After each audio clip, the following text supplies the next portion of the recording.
여기 연기를 하는 두 남자가 있습니다. 그리고 그들은 자기 스스로가 연기를 하는 것 자체도 모르고 있죠. 가끔은 광기에 차서 때로는 진심을 숨기며 누군가를 위해서 혹은 자신을 위해서 긴 춤을 추는 두 사내를 소개드리겠습니다. 토드 필립스가 만들어낸 조커, 그리고 후지모토 다츠키의 파이어 펀치. 각자의 시작이 다르고 사연이 다르지만 그들을 움직이는 건 하나입니다. 시선 그리고 기대. 우리가 먼저 지켜볼 쪽은 조커입니다. 이게 먼저 궁금하실 분들이 있을 텐데 저는 이번 조커 진짜 너무 재밌게 봤습니다. 5점 만점에 5점 주겠습니다. 조커, 광기의 상징. DC 코믹스가 낳은 최대의 슈퍼스타. 슈퍼맨과 배트맨이란 히어로보다도 조커의 상징성이 더 큰 것은 2019년 작품 조커에서 등장한 말처럼 세상이 더 미쳐가기 때문일지도 모릅니다. 호아킨 피닉스 주연의 조커가 등장하기 전 조커를 대표하는 배우는 히스레저였죠. 히스레저의 조커는 말 그대로 광기였습니다. 자신에게 슬픈 사연을 부여하는 듯 하다가도 뒤돌아서는 내겐 아버지가 없었다 라며 그에게 공감을 해주려고 하는 사람들조차 비웃습니다. 그가 하는 것은 모조리 게임에 불과할 뿐 이 시대가 낳은 최대의 쿨찐이죠. 사람의 생명을 갖고라도 게임, 자기가 죽을락 말락해도 게임, 심지어 그 게임의 목적이 딱히 사람들이 죽었으면 좋겠다도 아니고 배트맨 놀리기라는 점이 특히 매력적이에요. 히스레저의 조커는 사실 배트맨이란 히어로 속에서 정의되는 인물이었기 때문에 말 그대로 배트맨을 완성시키는 인물로 그려졌습니다. 배트맨의 가치관을 뒤흔들고 불살주의 영웅인 배트맨과 대비되는 무질서와 혼돈의 상징인 조커는 히스레저의 연기가 거의 완성시켰다고 할 정도로 그의 조커는 역대 최고의 조커로 평가받죠. 하지만 호아킨 피닉스의 조커는 다릅니다. 이 조커는 배트맨을 필요로 하지 않습니다. 다크나이트의 조커와 조커의 아서 플렉은 모두 킬링 조크의 조커를 모토로 해서 만들었지만 킬링 조크의 해석의 차이에 따라 캐릭터가 갈리거든요.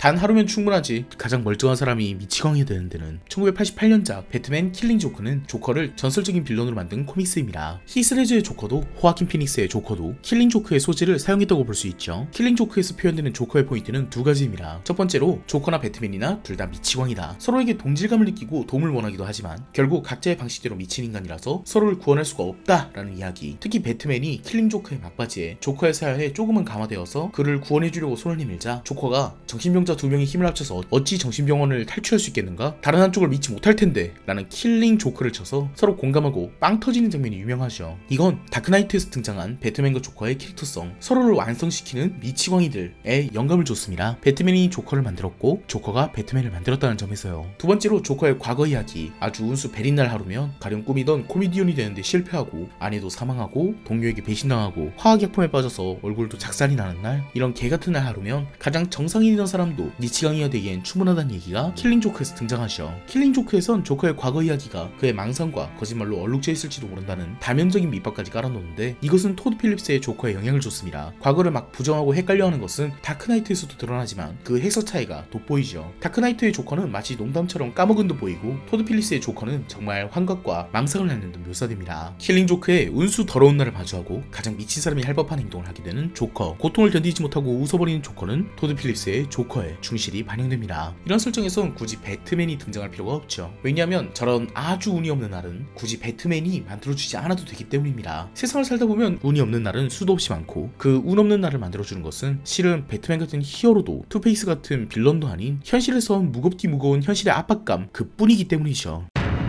토드 필립스의 조커에 등장하는 첫 번째 감성은 약자에 대한 멸시입니다. 첫 장면이 양아치들에게 얻어맞는 너무나 오래 사실적으로 걷어차이는 아서 플렉을 묘사하며 시작이 되죠. 킬링 조크에서 등장하는 조커는 사실 따지고 들면 멸시받아 마땅한 존재일 수도 있습니다. 뭐 집에 아내가 뭐 어쩌고 저쩌고 실패한 코미디언이고 어쩌고는 모르겠고 일단 갱단이랑 같이 도둑질을 하려다가 배트맨한테 붙잡힐 뻔한 거니까 진짜 차갑게 보면 어느 정도는 지팔자치가 꼰 거죠. 하지만 토드 필립스의 조커에서는 그 공감대의 폭을 한껏 늘렸습니다. 무슨 잘못을 한 것도 아닌데도 눈치를 봐야 하고 멸시를 받으며 사회의 압박감을 견뎌야 하는 소외된 존재인 아서 플렉을 묘사하는데 러닝타임의 반 이상을 사용하죠. 그가 처해 있는 상황이 뭐 그렇게 말도 안 되는 상황까지도 아니고 이혼 모인 어머니, 약간의 정신장애라는 자신, 인기도 능력도 없으며 하다못해 가정에서도 그리 사랑받지 못하는 삶. 그러나 그는 누구보다 정상인 사람입니다. 언제나 행복한 얼굴을 지으며 세상에 행복을 뿌리기 위해 태어났다고 믿었죠. 그의 선천적인 정신질환도 웃음을 주기 위해서 신이 선물한 것이고 지금은 인정받지 못하고 있지만 그의 세계 속에서는 관객도 웃고 그가 존경하는 머레이도 웃고 그리고 세상의 무거운 조롱과 멸시를 견디며 언젠가 빛이 올 날을 기다리는 가장 정상인 사람 중 하나였지요. 그런 그가 미쳐버리는 데는 딱 하루면 충분했습니다. 조커에서 그 다음으로 등장한 감성은 바로 배신감입니다. 그는 자신이 믿어온 모든 것에 차례차례로 배신당하죠. 가장 처음에 배신당하는 건 그의 우상인 머레이가 자신의 개그를 폄하하고 조롱하는 것이었습니다. 어머니조차 인정하지 않는 개그였지만 나를 알아주는 자가 누군가는 있을 거라 믿고 전력을 다하던 아스플렉에게는 너무나도 잔인한 일이었죠. 그 이후로는 배신의 연속입니다. 페니플렉이 말했던 자신의 아버지 토마스 웨인은 사실 자신을 철저히 부정하고 오히려 페니플렉이 제정신이 아니라고 말합니다. 믿을 수 없어서 찾아간 병원에선 오히려 토마스의 말이 사실이라는 기록만 나옵니다. 심지어 웃음을 터뜨리는 그의 질환도 선천적인 것도 신의 선물도 아닌 페니플렉의 남자친구의 학대 때문에 생긴 일이었습니다. 자신이 사귀고 있다고 생각했던 여자는 사실 자신의 존재를 거의 알지도 못했으며 그의 배신감이 응축된 감성은 폭발해 코미디가 되었습니다. 2019년 작품 조커는 그런 분노가 폭발하며 소외된 자 아서 플렉이 차가운 현실의 진실을 깨닫고 나서 사회에 광기와 조소를 뿌리고 다닌다는 조커로 탈바꿈하는 과정을 그린 작품입니다. 이 작품에서 코미디란 것은 스스로의 처우와 세상에 대한 배신감을 동시에 녹여낸 좋은 표현이죠. 코미디는 반전, 배신감입니다. 그럴 거라고 생각했던 것이 그렇지 않은 것에서 웃음이 생기죠. 맨날 쓰는 예시지만 여자인 줄 알았는데 남자더라 라는 내용은 언제나 사용되는 코미디 소재 중 하나입니다. 조커에서 등장하는 코미디란 것은 아서 플렉이 믿어왔던 모든 세계관의 붕괴입니다. 자신의 삶이 비극인 줄 알았다는 것 역시 그다지 뭐 아름다운 일은 아니지만 최소한 자신이 비극의 주인공이기라도 하잖아요. 그런데 선천적인 것도 아니고 그냥 무관심의 산물, 그냥 엄마와 애인의 학대의 산물, 자신 스스로의 처지에 대한 묘사인 동시에 세상이 이렇게 나에게 고통만 줄 리가 없는데 사실 있었네? 라는 배신감, 세계에 갖고 있던 자그마한 희망, 이 고통을 견디면 복이 올 것이다 라는 근거 없는 희망들이 산산이 부서지며 뭐야 이 세계는 동화나 신화, 전설 같은 게 아니라 그냥 철저히 부조리한 코미디적 공간이었잖아? 라는 깨달음을 동시에 안고 있죠. 그걸 상징하는 표현이 무례고요. 무례는 일종의 무관심이기도 합니다. 머레이는 아서플렉 앞에서 정론을 늘어놓죠. 근데 거의 미쳐가는 놈 앞에서 정론이 통하겠냐고요. 그냥 정론을 빙자해서 조롱하는 것이. 아서플렉에게 조금이라도 공감을 했다면 정론 따윈 집어치웠겠죠. 조커가 그래서 세상에 영향을 준 것도 있죠. 이 시점부터 세상은 우리를 속이고 있고 희망도 꿈도 없는 철저히 부조리한 공간이며 우리는 이 공간에 속아나는 것을 그만둬야 한다. 매트릭스, 레드필 뭐 그런 세상의 배신감과 소외감을 표현하는 자들에게 조커라는 좋은 상징이 생겼습니다. 덕분에 한국에서도 밈 하나 생겼죠. 조커 된다라는. 그런데 코미디란 표현이 좀 더 크리티컬한 부분도 있습니다. 이건 이번 작품인 조커 폴리아드와 연동도 되죠. 코미디는 이미 배신과 반전을 상정하고 보는 장르입니다. 코미디의 설정에 과몰입하는 것은 역설적으로 코미디를 즐길 수 없게 만들죠. 맞박이를 보면서 정종철 씨의 고통에 진심으로 공감했다고 생각해보세요. 그는 왜 500명 앞에서 머리를 10분간 치고 있어야 되지? 이 의문이 진지하게 동정, 슬픔 이런 걸로 향하면 맞박이란 부조리 코미디를 아예 즐길 수가 없어요. 코미디는 공감에서 한꺼풀 벗어나는 겁니다. 맞박이를 보면서 이렇게 반응해야 코미디를 즐긴 거죠. 저 짓을 왜 하는 거야? 왜 하는 건지 안 궁금합니다. 그냥 이해가 안 되는 놈이네. 깔깔하고 넘어가는 게 코미디죠. 세상이 아서플렉을 바라보는 시선과 동일하고 조커가 세상을 바라보는 시선과 동일합니다. 조커의 대사 중에 이런 게 있었죠. 그 세 놈들 죽은 게 뭐 대수라고 그러는 거야? 내가 죽었으면 너희들은 내 시체를 밟고 지나갔겠지. 이 대사가 조커가 세상을 보는 시선, 세상이 아서플렉을 보는 시선이 모두 코미디임을 표현하는 핵심이죠.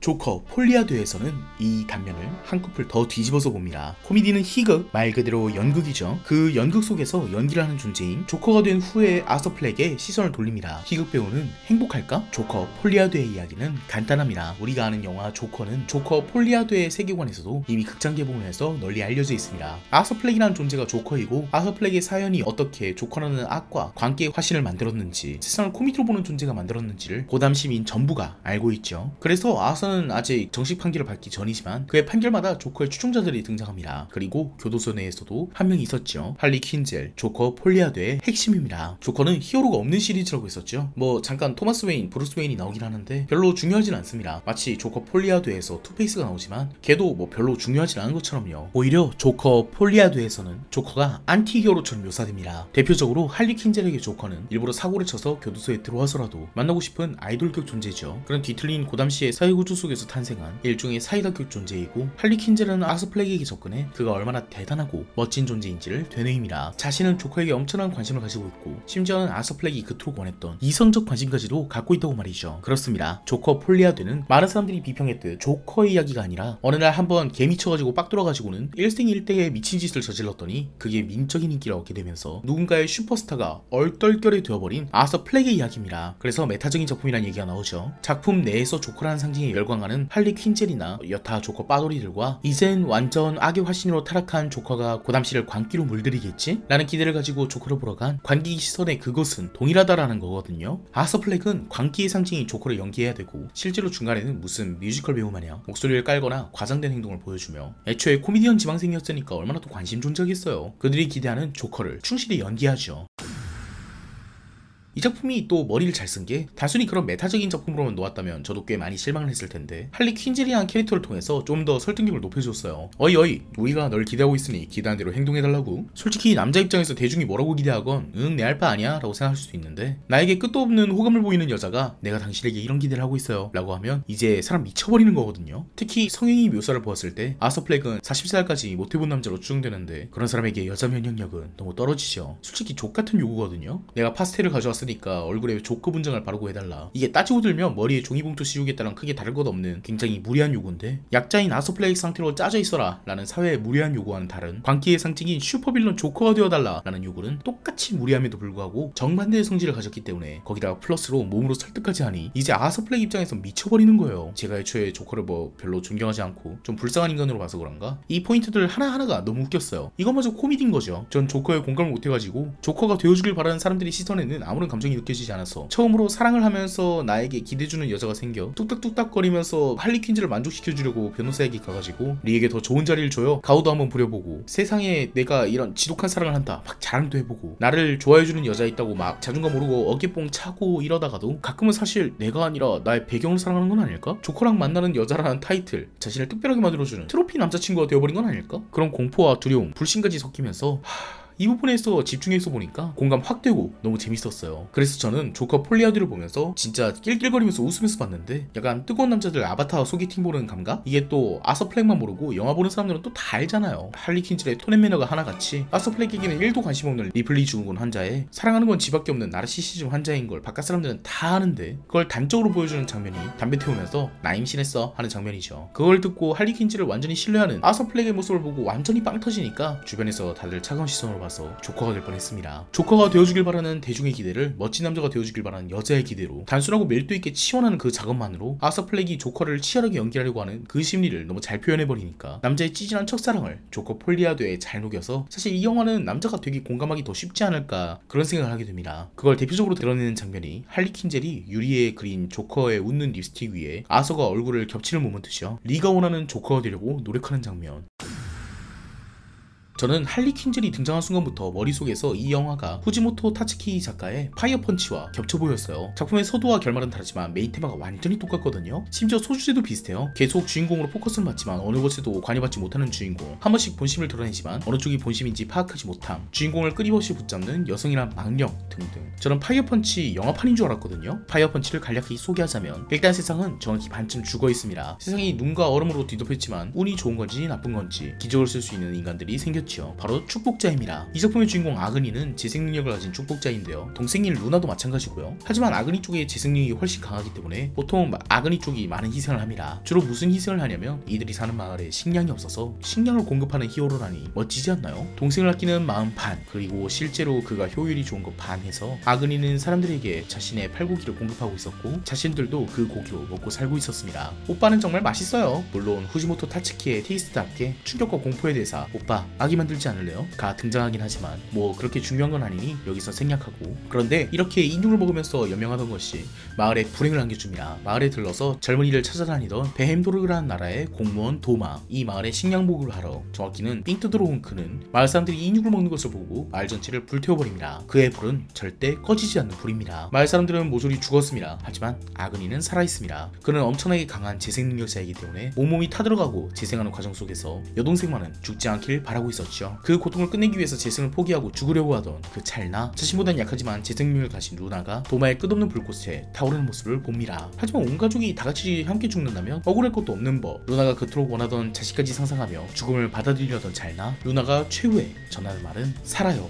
루나가 살라고 했습니다. 아그니는 이제 살아야 합니다. 살면 고통을 견뎌야 할 것을 알면서도 아그니는 삽니다. 그리고 아그니는 복수를 다짐하며 도마에 꺼지지 않는 불꽃을 휘두르는 파이어 펀치가 되어버린다 라는 내용의 작품입니다. 조커 폴리아드는 영화의 한계상 기대와 연기라는 테마를 담고 있어도 그것을 더 꼬면서 심도 있게 다루지 못했습니다. 하지만 파이어 펀치는 분량도 길고 작품의 전개도 일부러 꼬아가며 수없이 많은 연기와 자기기만, 불멸과 삶의 의지, 진실과 거짓 등에 대한 소재에 대해서 정말 깊게 탐구하는 작품입니다. 결말에 지구 파괴의 우주 포옹이 너무 큰 충격을 남긴 나머지 파이어 펀치가 개망작 병심 하나라는 프레임을 쓰고 있긴 하지만 작품이 주는 화두는 정말 일품이죠. 이 작품의 핵심적인 행동 원리는 기대와 만족 사이 자기 기만입니다. 주인공 아그니는 여러 등장인물들에게 어떠한 기대를 받게 되고 그 기대에 부응하며 그들을 만족시키지만 그 안에서 계속 모순과 자기 혐오를 느끼죠. 내가 이렇게 사는 것이 맞을까? 내가 정말로 원하는 것이 맞을까? 등을요. 이 작품의 가장 근본적인 기대는 살아요 라는 루나의 기대입니다. 이 기대는 일종의 저주처럼 작용하죠. 하지만 세세히 나눠보면 또 다른 기대들도 있습니다. 대표적으로 2화부터 등장하는 선은 복수만을 위해 행동하는 아그니에게 안티히어로라는 캐릭터성을 부여합니다. 아그니는 단순히 뱀도르그의 도마를 죽이고 싶어서 행동하던 인물이지만 그 행동에서 우연히 구해진 선이 아그니에게 신 혹은 구원자라는 맥락을 붙이죠. 그리고 이 맥락부터 아그니의 캐릭터성을 볼 수 있는데 이 양반 진짜 잘 휘둘립니다. 또 위기에 처하게 된 선을 보고 눈발을 헤치며 그를 구하려고 들기도 하고 뭐 본의 아니게라고는 하지만 거의 번번이 선을 구해내며 정말 신처럼 여겨지기도 하죠. 그 덕분에 뱀도르그는 불타서 모든 사람들이 죽게 생겼지만 또 다른 맥락의 수혜자도 있습니다. 바로 주인공이란 맥락을 부여한 토가타라는 캐릭터죠. 영화관인 토가타는 아그니를 보고는 파이어맨이란 히어로가 되어줬으면 좋겠다라고 생각하고 그에게 주인공이란 맥락을 부여합니다. 그리고 아그니는 또 그렇게 삽니다. 미친 사람인가봐요. 토가타가 어느 정도 팔을 짠 대로 행동하며 그에게 멋진 주인공을 연기하려고 하고 심지어 토가타가 의도한 것보다 더 훌륭한 연기를 선보이기도 하며 자신의 주인공 역할을 완수하기도 합니다. 그리고 산정이라면 뭐 어쩌고저쩌고 해서 주인공이 능력도 잃고 기억도 잃고는 오라버니의 역할을 하면서 사는데 여기 사는 여자들은 전부 파이어 펀치라고 하는 자식 때문에 뱀도르그에서 행복하게 살다가 가족을 잃고 떠돌게 된 사람들입니다. 이 사람들의 기대인 파이어 펀치를 죽여줘 라는 소망을 바라보며 파이어 펀치와 관계없는 사람인 것 마냥 오라버니의 역할을 하며 그렇게 살아갑니다.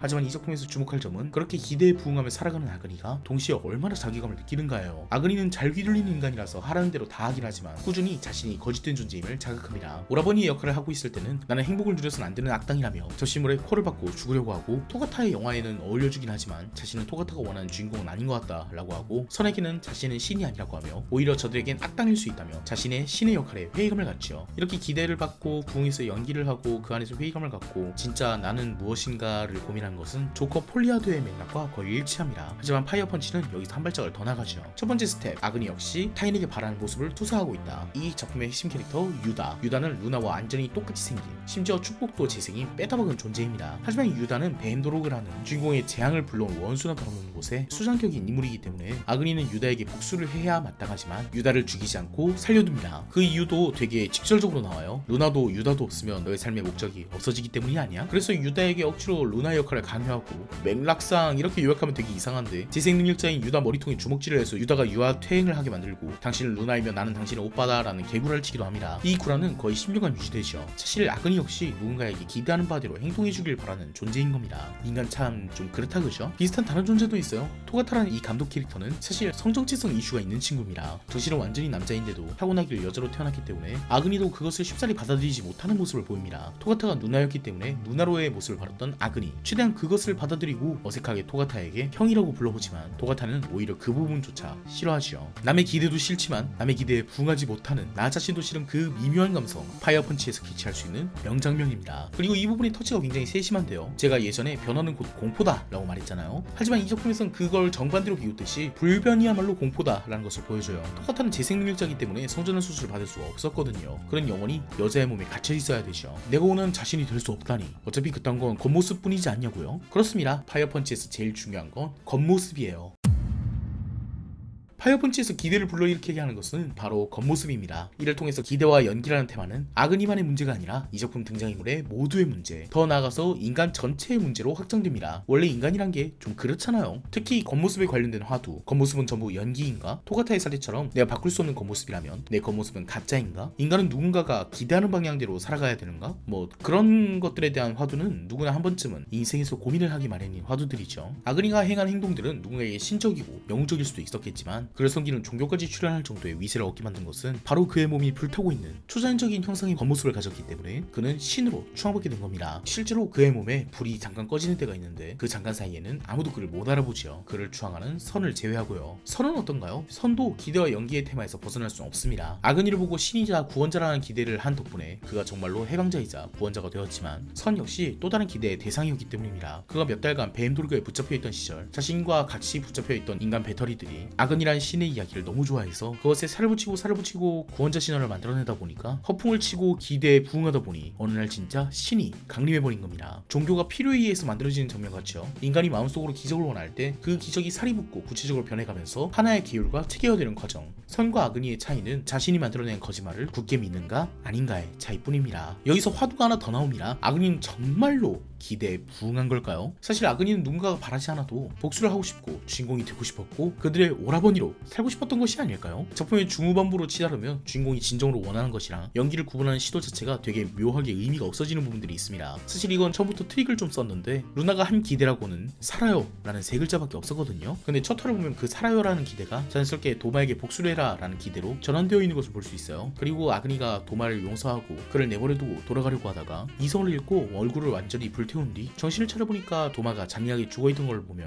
아그니는 처음부터 누군가의 기대로 움직였던 것이 아니라 복수는 철저히 자신의 욕망에 불과했던 것이 아닌가? 자기 기만이죠. 나는 누군가의 기대 때문에 살고 있어 라는 말로 자신을 기만한 뒤 자신의 욕망을 숨긴 것은 아닐까? 라는 또 다른 화두를 제시하기도 합니다. 근데 파이어펀치가 되게 애매하게 끝난 작품이라서 이거에 딱히 결론 이런 건 없어요. 주인공은 정말로 복수를 원했을 수도 있고 혹은 복수를 원하는 자들과 함께 하다 보니까 그 기대가 내면화된 걸 수도 있고 관계에서 차서 한 행동이 꼭 자신의 본심이라고 확신할 수도 없는 거고 심지어는 화두 중에 하나인 겉모습은 가짜인가? 조차도 진짜와 가짜를 구분하는 그 행위가 쿨하고 섹시하지 못하기 때문에 전부 미묘하게 연출되거든요. 그래서 파이어펀치의 결말, 모두가 감탄을 금치 못한 결말, 유다가 지구에서 승천해서는 몇십만 년 뒤에 아그니와 재회한다 라는 그 엔딩은 사실 뭐 진짜 있었던 일이라거나 일종의 정합성 있는 엔딩이라기보다는 일종의 예술 엔딩으로 봐야 됩니다. 그냥 그들의 심의를 비주얼적으로 보여준 거죠. 아그니는 유다를 만나고 나서 얘도 기억을 잃고 자기가 선인 줄 알거든요. 그래서 유다에게 자신이 선이라고 말합니다. 진짜건 가짜건 무슨 상관이겠어요. 그냥 내가 그렇게 받아들이기로 한 게 중요한 거지. 그걸 보고 유다는 자신을 루나라고 소개합니다. 유다는 작품에서 꾸준히 위화감을 느끼고 나는 루나가 아니다 라고 하던 캐릭터거든요. 근데 엔딩 부분에서 자신을 루나라고 칭하는 것은 우리에게 이런 생각을 하게 만들어줍니다. 인간이란 동물은 어쩌면 서로를 만족시키기 위한 존재는 아닐까? 내가 루나이길 바란다면 루나가 되어주고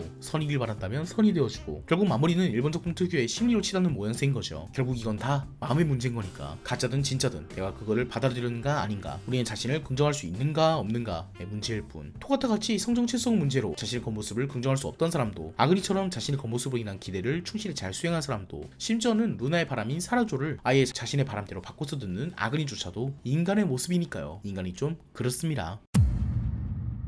다시 조커로 돌아봅시다. 파이어펀치의 엔딩은 내적 구원으로 흐릅니다. 지구는 멸망하고 세계는 박살나고 아그니와 유다는 재회했는지 안 했는지조차 도통 알 수가 없는 미궁 속에 있지만 뭐 어쨌든 우리에겐 그런 감성이 전해졌잖아요. 아, 연기를 하는 것이 꼭 나쁜 건 아니구나. 우리 마음에 달린 문제일 뿐. 아그니와 유다는 저렇게 서로가 원하는 모습이 되어서 저렇게 행복해 보이는 걸? 이라는 식으로. 알죠? 세카이기식 아름다워와 결말. 하지만 조커 폴리아드의 결말은 파이어펀치에 비해서 더 절망적입니다. 여기도 지구 멸망하냐고요? 그런 객관적인 수치가 아니라 아서 플렉이라는 주인공에게 조커라는 가면을 벗겨놓으면 진짜 아무것도 아닌 2019년의 조커의 시작 부분에서 조커가 두들겨 맞으면서 바닥에 누워있었던 것처럼 조커의 껍데기를 잠깐 장착했다가 조커를 내려놓으니까 다시 원래대로 들어가서 아서 플렉은 죽어버렸다 라는 엔딩인지라 이게 무사람들을 열받게 만들었죠. 그냥 자기 월계성이 훌륭하군 하고 한 발짝 떨어져서 5점 만점에 5점 이러고 나왔는데 세상이 불타고 있더라고요. 아, 그제서야 약간 그게 느껴졌어요. 아, 이거 라스트 오브 어스 2 때 그거다. 비평가들은 조엘이든 엘리든 별로 몰입의 대상이 아니다 보니까 이 캐릭터를 충격적으로 퇴장시키는군. 게임계의 신선한 시도인걸? 스토리 게임에서 적대 캐릭터로 플레이를 시켜 다면적으로 스토리를 고찰하게 하는군. 굉장히 재밌는 시도인걸? 뭐 이런 식으로 고평가를 했지만 엘리나 조엘에 몰입을 한 사람은 아니 뇌 체액해 뚝배기를 깬 캐릭터로 플레이를 시켜? 그것도 거의 20시간을? 응, 안에 수고해. 이것의 데자뷰를 조커 폴리아드에서 느껴버린 거죠. 하지만 여기서 제가 호평하는 입장에 변명을 좀 하자면 아서 플렉이라는 존재를 가장 비극적으로 써먹는 부분이 오히려 제게는 좀 감기는 부분이었어요. 우리 세상에는 이런 기대가 있는 것 같거든요. 가장 소외된 자가 조커로 화하길, 그리고 그가 분노와 절규를 뿌리고 다니면 옆에서 박수치고 싶다 이런 감성이 있고, 그것이 2019년 조커의 매력 포인트 포인트이기도 했어요. 그러다 보니까 조커 폴리아드가 그 매력 포인트를 아예 뒤집어서 조커로 화했는데 사실 조커가 되기 싫었다고? 사실 그냥 한번 뽀록 떠서 멋져 보였던 찌질이 소외자의 정체성 그대로라고? 뭐 내가 기대하던 조커와 다르다 이런 문제 이전에 2019년 조커에서 가장 중요하게 드러난 감성이 배신감이었는데 영화가 배신감을 의도해버렸어요. 너희들 사회에 배신감을 느꼈지? 그 배신감을 느낀 슬픔을 응축해서 공감하기 쉬운 빌런 캐릭터를 하나 만들었어. 구라야 병신들아, 너희 또 배신당해야 돼. 하하하. 그래서 어느 한쪽에 배신감을 갖고 있던 사람을 붙잡아 놓고 다른 쪽 배신감을 안겨주니까 이게 전작의 요소까지 박살내버린다라고 느껴지거든요. 그런데 저한테는 이게 배신에 배신을 맞는 그 부분이 오히려 더 좋았습니다. 왜냐하면 조커는 의도와 다르게 소외된 자의 희망처럼 여겨지기도 했었거든요. 조커에서 등장한 배신감은 세상엔 꾹 참고 버티면 희망이 있을 것이다 라는 명제를 상상조각내는 배신감인데요. 아서 플렉이 조커가 된 것이 희망이 되어버리면 말이죠. 그러니 참지 말아라, 참지 않으면 희망이 온다 라는 느낌이 되어버려서 이거 굉장히 위험한 영화가 되어버려요. 실제로 위험하게 여기는 사람도 되게 많았고요. 근데 제가 그럴 때마다 조커를 실드 쳤던 게 뭐냐면, 조커는 참지 말고 부림부림하면 쾌감 쩐다 뭐 그런 내용이 아니라 조커가 되어버린 아서 플렉을 봐라. 얘가 해방감을 잠시 느꼈을지 몰라도 마지막에 그가 불러온 광기 속에서 잡혀가지 않느냐, 그리고 피로 웃는 자국을 그리는데 조커가 정말 행복함을 그리고 싶었다면 지금까지 고통스러운 웃음이 아니라 정말 행복해 보이는 웃음을 연기할 수도 있었을 텐데 얼굴 위에 겉모습으로 그린 웃음을 넣는다는 건 조커가 희망의 상징이 아님을 말하는 거니까 아서 플렉이 조커가 된 것은 또 다른 비극에 불과하다 라는 내용이라서 조커는 위험한 영화가 아니다 라고 얘기를 해왔었단 말이에요. 애초에 저는 조커를 소외된 자의 스컬그레이몬 뭐 이런 뒤틀린 희망점으로 보지 않았기 때문에 아서 플렉에게 조커는 또 다른 비극 혹은 코미디가 될 거라고 생각했어요. 그리고 조커 폴리아드는 저에겐 다시 한번 2019년에 조커를 보는 듯 했습니다. 아서 플렉에게 조커가 잠시간 이성관계도 이루고 추앙도 받고 관심과 사랑을 받을 수 있는 희망으로 작용하다가 작품의 중후반부부터는 그것이 불안정하게 흔들리더니 거기서도 또 다른 배신감을 느끼게 되잖아요. 아서 플렉이 배신감을 느끼지 않는 주체는 그와 똑같은 약자인 게리 퍼드스폰이에요. 아서 플렉은 애초에 어떤 사상을 가진 인물이 아니라 그냥 관심을 좀 원하고 인정도 좀 원하고 적당히 외롭기도 하고 쓸쓸하기도 하고 그냥 가장 정상적인 사람이란 말이에요. 그저 아주 나쁜 날 한 번으로 최악의 관계를 방출했을 뿐. 이걸 DC로 비유하자면 고등어 백반자가 가령 권익이라고 치고 사람들에게 인기를 마구마구 끌었는데 어느 날 엠번방 같이 큰 사건이 터지고 나서 고등어 백반자님 이번에도 명필 써주실 거죠? 고등어 백반자님 이번에도 엠번방 피해자를 시원하게 조롱해 주실 거죠? 하면서 그를 추앙하는 사람들 사이에서 사실 그냥 그때는 나에게 냉정한 이 세상이 싫어서 그 글을 쓴 것뿐이고 나는 그렇게까지 반사회적인 건 아닌데 이렇게 방황하다가 여갤러 20세 처녀 도네스크 미녀로 자칭 이 와서 똑같은 말을 해주니까 이번에도 명필 써볼까요? 이러는 영화란 말이에요. 근본적으로 아서 플렉이 조커가 된 것은 새로운 희망이자 카타르시스다 라고 생각한 관객들을 배반한 영화입니다. 원래 그렇잖아요. 어떤 것에 희망을 갖고 기대를 하다가 배신감을 갖게 된 사람은 또 다른 희망에 매달리게 되는 거죠. 공부 열심히 하면 마누라 얼굴이 바뀐다는 걸 진심으로 믿었던 사람이 배신당하면 베트남론에 빠져든 것처럼요. 그런데 거기다가 야붕이들이 베트남은 뭐 다르냐? 이러면 이제 참을 수가 없는 거라. 조커가 워낙 기깔난 영화다 보니까 약간 그렇게 읽힐 가능성은 충분해 보여요. 참으면 누가 보기 온다 그랬어? 그거 다 사회의 가스라이팅이야. 안 참는 게 훨씬 좋던데. 하지만 조커도 딱히 아서 플렉에게 어울리는 몸은 아니었던 거죠. 그럼 이렇게 생각할 수 있어요. 조커 폴리아드에서 아서는 그럼 변호사가 하자는 대로 했어야 됐냐? 사실 변호사분 진짜 비토사긴 하죠. 키갈 갈겨버리는데도 뭐 되려 걱정을 해주고 실제로 변호사의 전략대로 갔으면 동정을 좀 사면서 사형까지는 안 갔을 것 같으니까 그 말이 맞을 수도 있습니다. 근데 이 영화가 법정 영화가 아니고 아서 플렉의 심리를 그린 영화라는 점을 보면 어느 하나로 정할 수 없음을 알 수 있어요. 조커에서 이미 아서 플렉은 타인의 동정을 사고 약자로 있는 것을 견디는 것으로 사회가 보상을 주지 않는다는 배신감을 학습했습니다. 그리고 변호사가 하자는 전략은 사회의 동정을 사자라는 전략 이었죠. 아서는 완벽한 조커가 되지 못했지만 그렇다고 평범한 사람으로 돌아갈 수도 없었습니다. 세상은 그가 조커의 두껍을 쓰고 있을 때만 환호해줬고 그가 그저 약한 정신 이상자에 불과하다면 다시금 소외되고 잊힐 뿐이니까요. 파이어펀치의 토카타를 다시 떠올려봅시다. 그는 자신을 이해해주려고 하는 것도 싫어하고 자신을 이해하지 못하는 세상도 싫어합니다. 사실 모든 인간이 다 그런 거죠. 아서 플렉은 조커라는 이름으로 관심을 받고 싶지만 정말로 그들이 원하는 광기와 파괴의 상징 조커가 되지는 못합니다. 하지만 내가 조커가 아니고 그냥 나가 약하고 지능이 좀 떨어지는 불쌍한 존재로 보는 시선도 싫어합니다. 그건 역시 그를 상처 입히죠. 아서 플렉을 향하는 시선은 어느 쪽이든 상처를 줍니다. 그를 약자로 보는 시선도 강자로 보는 시선도 그를 배려해주는 사람도 그를 추앙해주려 하는 사람도 각자의 기대 속에서 각자의 바람을 부딪히고 그 안에서 소외되는 건 결국 진짜 아서 플렉입니다. 어차피 조커는 아서 플렉일 필요가 없었던 거거든요. 그의 상징성은 다른 놈이 가져가겠죠. 토가타를 누나로 대하는 아그니와 그를 배려하기 위해서 형이라고 부르는 아그니 둘 다 끔찍하기 싫은 진짜 토가타만이 그 모든 상처를 감내해야 되는 것처럼요. 그래서 조커와 조커 폴리아드에서 양쪽 면에서 모두 소외당하고 배신당하는 아서 플렉의 모습이 정말 자기 완결성이 뛰어나고 현재 사회를 풍자하는 것을 넘어서 인간의 고질적인 슬픔까지 담아냈다고 느낀 겁니다. 남에게 기대받는 것도 싫지만 남의 기대에 부응하지 못하는 나도 싫어. 그걸 사랑이라는 원초적 끌림으로 이해하기 쉽게 공감하기 쉽게 담아냈으니 저는 5점 만점에 5점을 주고 싶은 거죠. 조커가 사회풍자 영화기도 했던 것처럼 조커 폴리아드는 또 다른 풍자기도 합니다. 조커는 사회의 일상적인 소외가 조커를 낳을 수도 있음을 경고했다면 조커 폴리아드는 그런 우리 사회의 조커들 역시 당신이나 다름없는 가장 정상적인 인간, 가장 나약한, 가장 고독한, 가장 슬픈 그런 별 볼 일 없는 인간에 불과했다고요. 까딱하면 조커가 될 수 있는 것이 인간인 만큼 조커가 날린 코미디는 인상 깊습니다. 조커에서 우리 사회에 희망이 낳는 소외를 코미디를 다뤘다면 조커 폴리아드는 우리 사회에 관심 속에서 생기는 소외라는 코미디를 다뤄서 전 만족했습니다. 관심, 기대, 연기, 기만, 진실과 가짜, 그리고 나 자신, 이 테마들을 공유하는 작품 조커 폴리아드와 파이어펀치를 감상하시지 않으시겠습니까? 저는 공감 확 되던데요.